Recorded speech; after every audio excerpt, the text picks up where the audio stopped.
संस्कार हुआ। कौन सा संस्कार? अंतिम संस्कार जानते हैं आप लोग?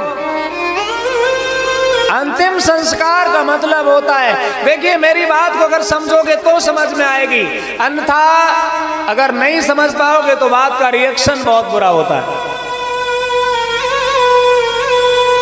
अंतिम संस्कार कहते हैं जिसके बाद कोई संस्कार रह नहीं जाता है, उसको अंतिम संस्कार कहते हैं। जिसके बाद में कोई संस्कार नहीं बचा, जन्म से लेकर के सारे संस्कार हो गए और अंतिम संस्कार तब हुआ जब उसको शमशान में जला दिया गया। अंतिम यही तो है ना, इसके बाद कोई संस्कार है क्या? बाबा पीछे से आवाज दीजिएगा जो बैठे हैं, नहीं है ना? तो फिर ये 13 ही कौन सा संस्कार है? फिर जब अंतिम संस्कार हो गया फिर ये 13 ही का क्या मतलब है? ये 13 ही कोई संस्कार नहीं है, ये 13 ही ये पेट भरने के लिए दावत संस्कार है। ये पाखंड संस्कार है, अंधविश्वास संस्कार है। यहाँ तो इतना बड़ा पाखंड है, कोई पैदा हो तब भी दावत होती है, मर जाए तो भी दावत होती है। अब मर जाता है तो काहे की खुशी में दावत होती है, ये आज तक समझ में नहीं आ रहा। किसी के मर जाने पर हमें कभी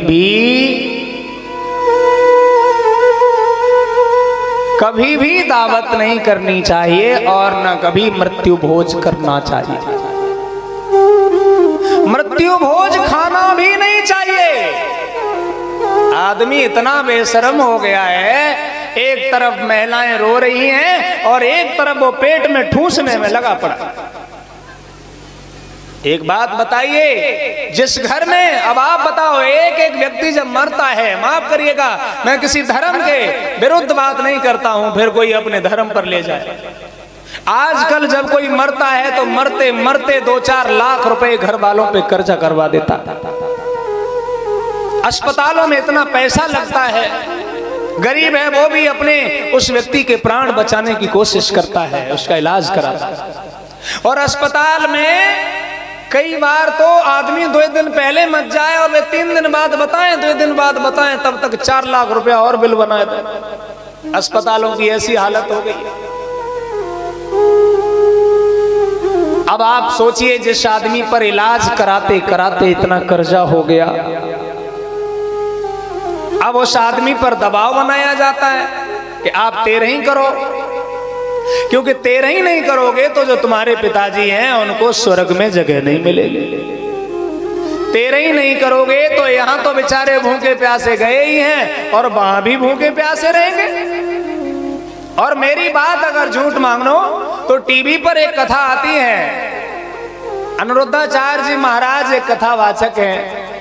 उन्होंने ये कहा कि जब कोई मर जाता है तो 13 ही में 13 ब्राह्मणों को इसलिए खिलाया जाता है कि जब 13 ब्राह्मण भोजन करते हैं तो तुम्हारे पिताजी जो खत्म हुए हैं उनका पेट भर जाता है। अब ये समझ में नहीं आता है कि इनके पेट में कौन सी फ्लेक्सी फिट है,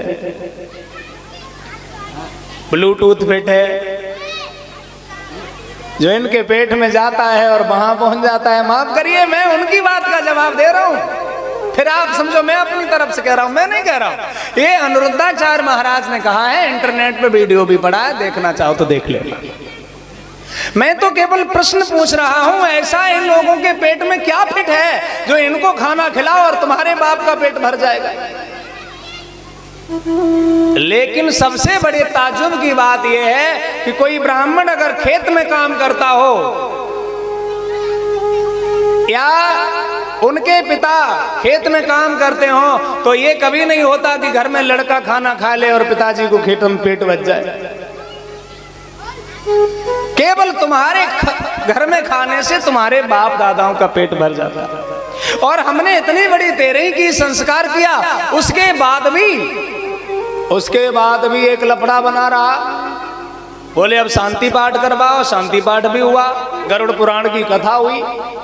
अब शांति पाठ के बाद भी एक समस्या हुई, तुम्हारे बाप दादे कौआ हो गए, अब हर साल कगौर डारो।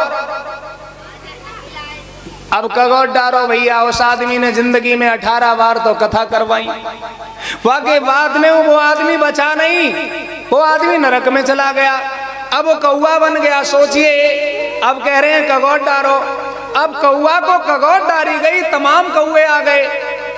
अब तुम्हें कैसे पता चलेगा कि इनमें तुम्हारे बाप आए कि नहीं आए? कौए तो बहुत आए, क्या कौआ तुम्हारा बाप है? हो सकता है कि और मर गए, सो खाए के चले गए हों। तुम्हारे बाप को नंबर भी ना आया तो कौन सा फायदा कगौर डारने से? इसलिए मैं कहना चाहता हूं, मैं कभी किसी धर्म की बात नहीं करता, मैं कभी टिप्पणी नहीं करता। लोग हमारे वीडियो को इंटरनेट पे देखते हैं, फिर कहते हैं तुम मेरे धर्म की बुराई करते हो। अरे भैया, ये कोई धर्म नहीं है, ये पाखंड है। और मैं साफ साफ बता दूं, संविधान में मृत्यु भोज के लिए कोई जगह नहीं है। संविधान मृत्यु भोज के लिए मना करता है। और बताओ, संवैधानिक नहीं है मृत्यु भोज। किसी के मरने पर दावत नहीं की जा सकती। इसलिए इस पाखंड से दूर हो जाइएगा।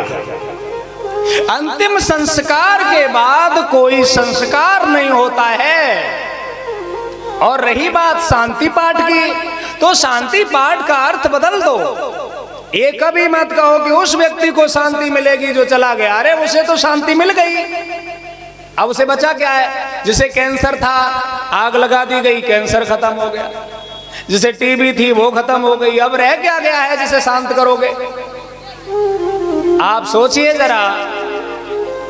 शांति पाठ का मतलब होता है परिवार वालों को बैठ करके सांत्वना दिलाओ। उनके बच्चों से कहो कि बेटा अब वो तो चले गए, तुम अपनी जिंदगी को आराम से जियो, क्योंकि उनके अलावा इस दुनिया में पता नहीं कितने लोग चले गए। तमाम लोग आए और चले गए। ये परिवार वालों को सांत्वना दिलाने के लिए शांति पाठ होता है, ना कि जो मर गया है उसके लिए शांति पाठ होता है। प्रेम से बोलिए भगवान बुद्ध की, बोधसत्व बाबा साहेब की। इधर मैया का अंतिम संस्कार होने के बाद परिजनों का बड़ा दुख था।